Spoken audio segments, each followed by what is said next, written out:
वाटतं आज आम्ही फक्त सगळे मिळून आमच्या एका नावाची घोषणा आम्ही करणार आहोत। सगळ्यांच्या चर्चा झाल्या आणि चर्चामध्ये परिवर्तन महाशक्ती आघाडी पण नाही, युती पण नाही, आमची परिवर्तन महाशक्ती म्हणून आता आम्ही समोर जाणार आणि इथून इकडे आता सगळा कार्यक्रम आम्ही राबवणार आहोत। इतरही काही संघटनेला याचं असेल लहान मोठ्या, त्या संघटनेसाठी आमचं दालन 26 तारखेला संभाजीनगरला उघडं राहील। त्याचा व्यवस्थित पत्ता दिला जाईल। त्या पत्त्यावर ज्या ज्या काही लहान संघटना राहिल्या असेल, या महाशक्तीमध्ये ज्यांना ज्यांना सामील व्हायचं आहे, आमचे जो विचाराचा आणि मुद्द्याचा अजेंडा आहे, त्यांना ज्यांना सामील व्हायचं असेल त्यांनी संभाजीनगरला सामील व्हायसाठी यायचं आहे। त्या माध्यमातून महाराष्ट्रातल्या जनतेला एक सशक्त पर्याय द्यायचा निर्णय आम्ही घेतलेला आहे। या परिवर्तन महाशक्तीचं नेतृत्व सामुदायिक असेल, एक समन्वय समिती असेल, त्या समिती मार्फत अंतिम निर्णय घेतले जातील। बच्चू भाऊंनी सांगितलं त्या पद्धतीनं 26 सप्टेंबर पर्यंत ज्या सामाजिक संघटना असतील, कदाचित त्या रजिस्टर नसतील परंतु सामाजिक क्षेत्रात काम करत असतील, त्या सामाजिक संघटना असतील किंवा छोटे मोठे पक्ष असतील, चळवळीतले घटक असतील, या साऱ्यांना बरोबर घेऊन एक सामान्य माणसाला पर्याय म्हणून महाराष्ट्राचा 7-12 काय कुणाला आमदार दिलेला नाही।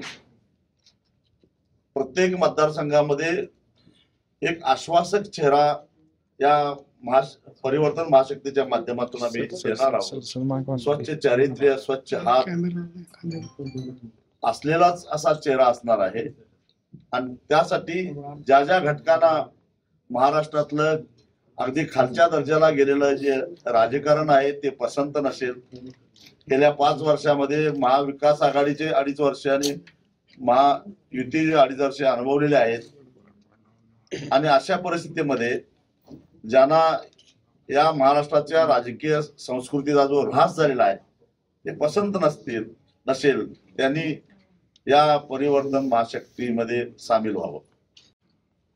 परिवर्तन महाशक्ती या नावाने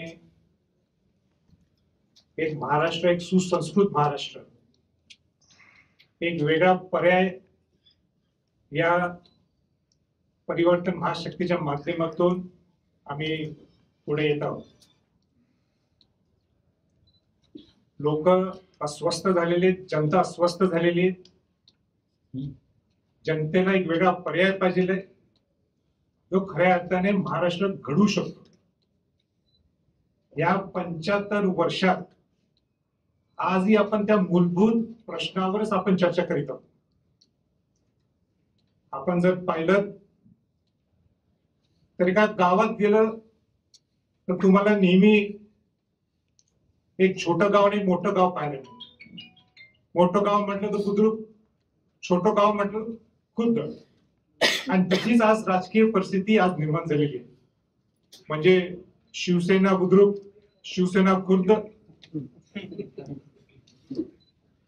एनसीपी खुर्द, एनसीपी बुद्रुक, आणि लोक संभ्रम आहेत की हेच सत्तेत असतात, हेच विरोधात असतात आणि त्याच मूलभूत प्रश्नावर आजही आपण चर्चा करत आहोत।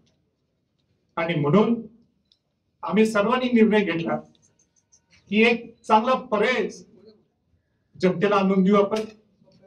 आणि म्हणून बच्चू भाऊ आणि सर्व नेत्यांनी, राजू शेट्टी साहेब आणि सर्व नेत्यांनी या पद्धतीने सांगितलं की येत्या 26 सप्टेंबरला संभाजीनगरमध्ये आम्ही अनेक घटकातल्या लोकांना ज्यांना आमच्या बरोबर यायचंय त्यांनी येण्यासाठी आम्ही त्यांना निमंत्रण केलेलं आहे, आवाहन केलेलं आहे। मी तर त्याच्या पलीकडे जाऊन सांगू इच्छितो की आमच्यावर असणारे मनोज जरांगे पाटील सुद्धा जे सामान्य गरीब मराठ्यांसाठी लढतात,